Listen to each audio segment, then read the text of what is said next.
Hey everybody, Dean Giles here for this quick lesson on basic drum set notation.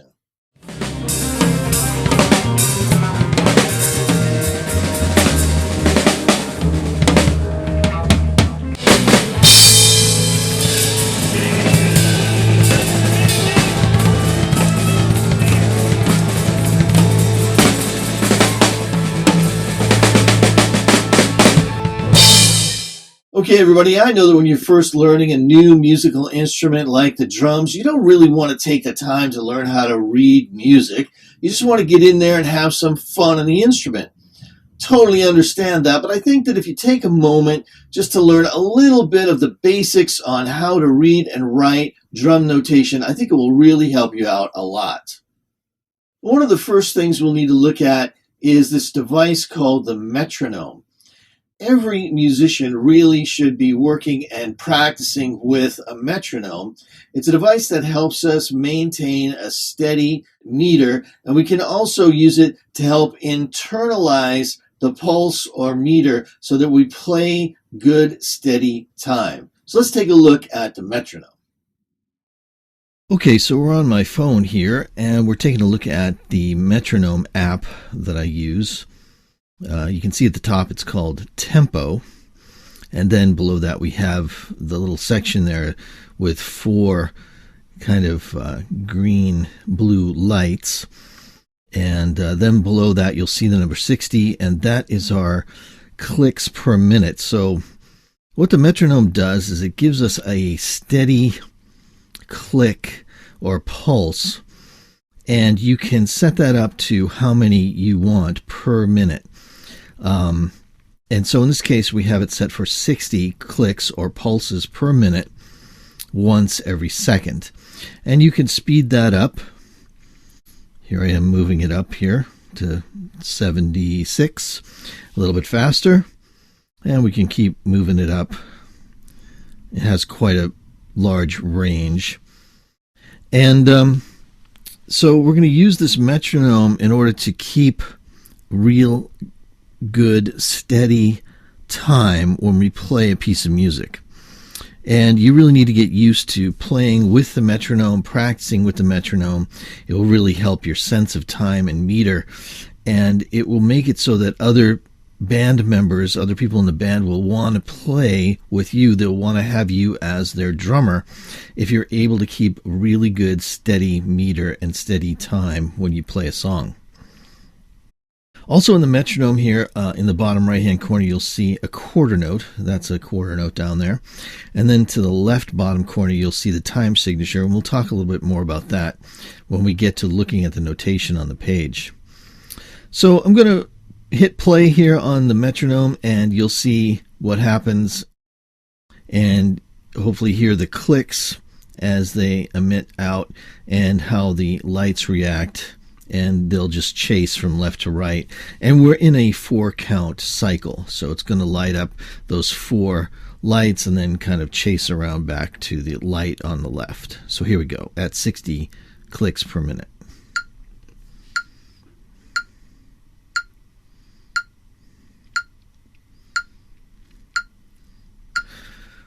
You can also see the measure tracker counting up as we go around each cycle. 4, and now it's going to go up to 5, of course. And if we're playing along, we could be counting measures that way, like this: 7, 2, 3, 4, 8, 2, 3, 4.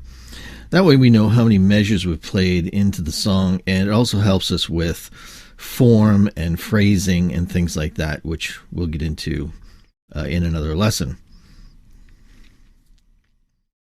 If you don't happen to have a smartphone or a tablet, you can access a metronome online, kind of a virtual metronome. And I like to use one called Web Metronome. You can just go on there and Google or search for metronome, and I'm sure you'll find several online metronomes. Also, if you want to download an app, I would search for a free metronome app for right now. You just want something simple, something that can give you that steady pulse to practice along to. All right, everybody, now that we've gotten familiar with the metronome, we're going to take a look at what it's like to put some notes on the page. So we're in the program that I use to do all my notation here. And you'll notice over on the left side, we have the metronome marking here. This is quarter note equals 60 clicks per minute. So that's our tempo. That's how fast we're going to be playing these notes. And in the next few measures here, I have added some quarter notes. These are all quarter notes.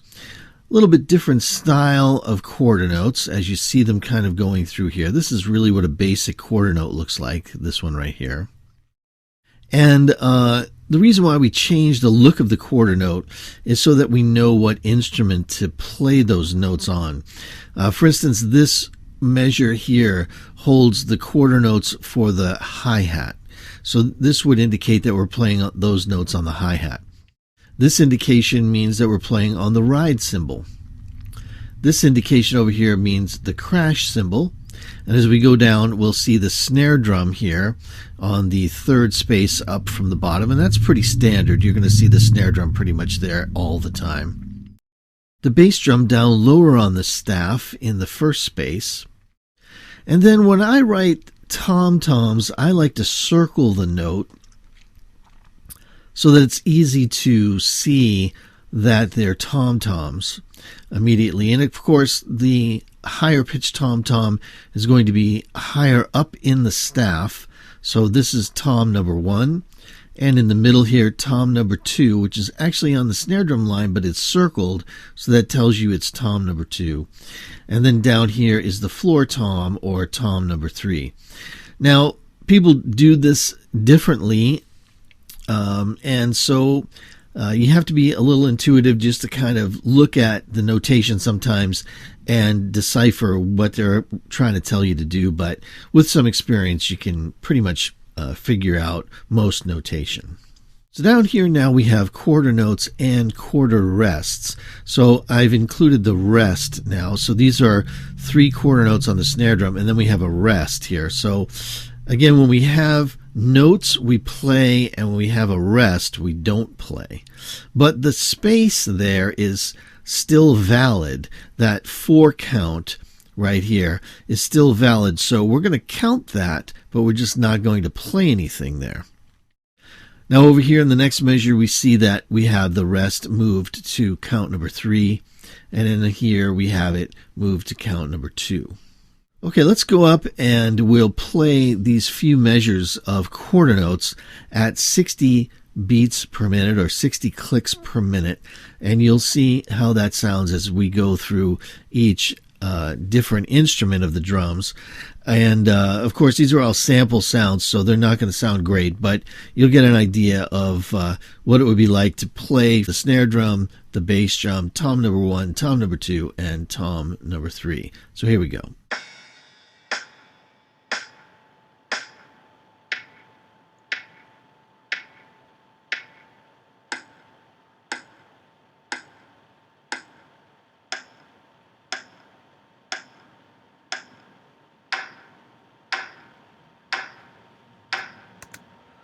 So there you have almost all the instruments in the drum set there represented by quarter notes. And now we'll take a look down at the next line here and listen to what it's like to have the rest there. Remember that we're going to still count that space, but just not play anything there. So I'll start it here on count number 1, and we'll listen through to these 3 measures with the rests on count number 4, count number 3, and then count number 2.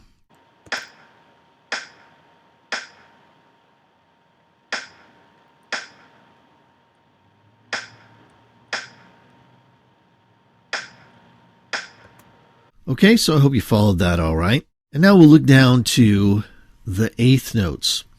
And you can see that in a measure, we have 8 eighth notes here. 1, 2, 3, 4, 5, 6, 7, 8. 8 eighth notes as opposed to 4 quarter notes.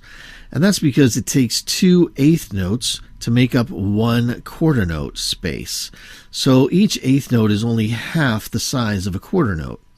Okay, so we need 2 here to take up the number 1 count, and then 2 here takes up number 2 count, and number 3 and number 4, etc.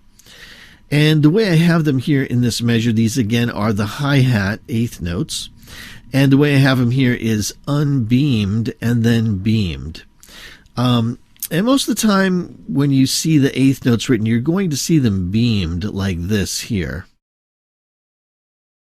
And that's because it's a little bit easier to see them and to see groups of them as opposed to seeing all of this. This is a little cleaner looking and a little bit easier to read, a little bit easier to see. So most of the time you're going to see them this way, but I wanted to show you what eighth notes look like when they're there by themselves. So there's a singular eighth note there. And then here's a group of 4 eighth notes that are beamed together. And we've done that again with the hi-hat, ride cymbal, crash cymbal, down to the snare drum here, the first tom, second tom, down to the floor tom or third tom, and then the bass drum here. Now you'll notice, of course, at 60 clicks per minute, these are going to go by twice as fast as our quarter notes. But the count, or the 1, 2, 3, 4 count, still remains at 60 beats per minute. It's just that now we have 2 eighth notes, or 2 notes to play per click or per count. So they're going to seem like they're going by twice as fast. Okay, here's some eighth notes going through the kit.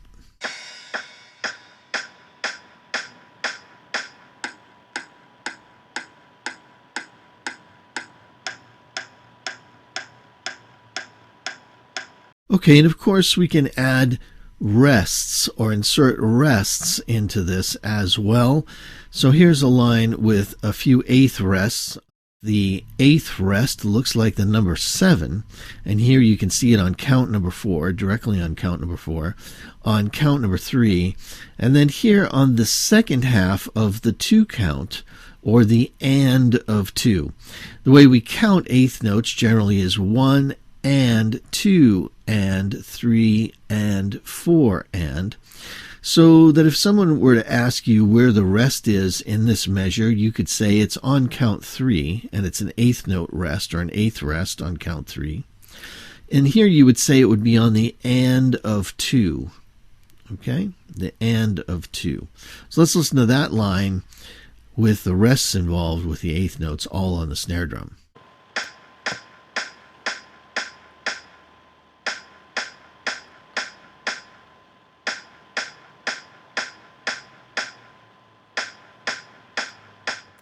So I hope that you can see that by adding rests or space into the rhythm, it's one of the things that really helps us to create interesting rhythms. If we just had all the eighth notes all the time, that would just be one rhythm. What we need to do is we need to interject space or rests in there in order to create more interesting and fun rhythms to play. Okay, so now let's take a look at what it would be like to write out or read a beat or a groove on the drum set. So here we have our eighth notes on the hi-hat, 1 and 2 and 3 and 4 and if you're a right-handed drummer, you'll be playing all of those with the right hand on the closed hi-hat, 1 and 2 and 3 and 4 and then the next measure here, we're adding a snare drum hit there underneath the 2 count and also underneath the count of 4. It goes along with the hi-hat. So in this case, on count number 2, you're playing both instruments. You're playing the hi-hat and the snare drum together. Same thing here on count 4, hi-hat and snare drum together. So if you're using your left hand to play the snare, you'll be playing right hand and left hand together there on count number 2 and count number 4. Now when we look into the last measure here, we've added the bass drum in on count number 1 and 3. And again, that will be played along with the hi-hat. So right hand and right foot for you right-handed drummers. And right hand, right foot also on count number 3. Now also in this measure, you'll notice that the measure line looks a little bit different here and here. And these are called repeat markings. And this tells us when we're reading the music to repeat this measure. and then move on. You're going to play it once and then repeat it once and then move on to the next measure. And that's exactly what the computer will do when we play this one. So we'll hear the bass drum, the snare, the bass drum, and the snare, and then the hi-hat playing all through every possible eighth note. So let's listen to this example here of a basic rock groove.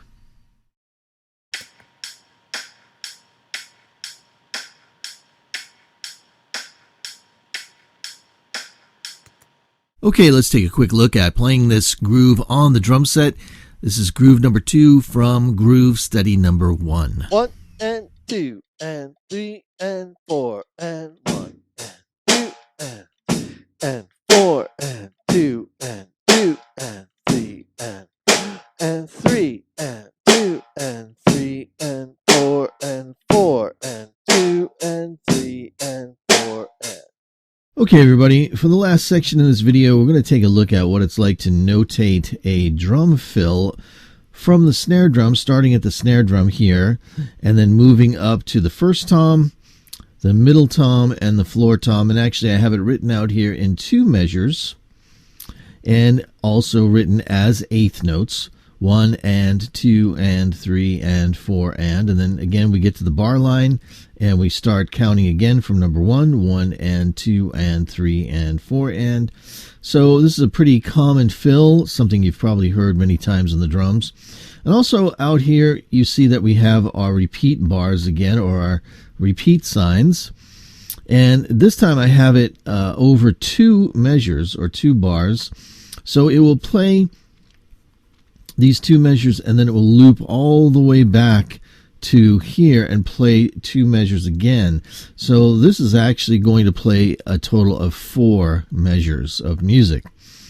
So we're set up here on count number 1 to play along and listen to the fill around the drums again. Sorry about the samples, but you get the idea of how to notate this type of fill. Here we go.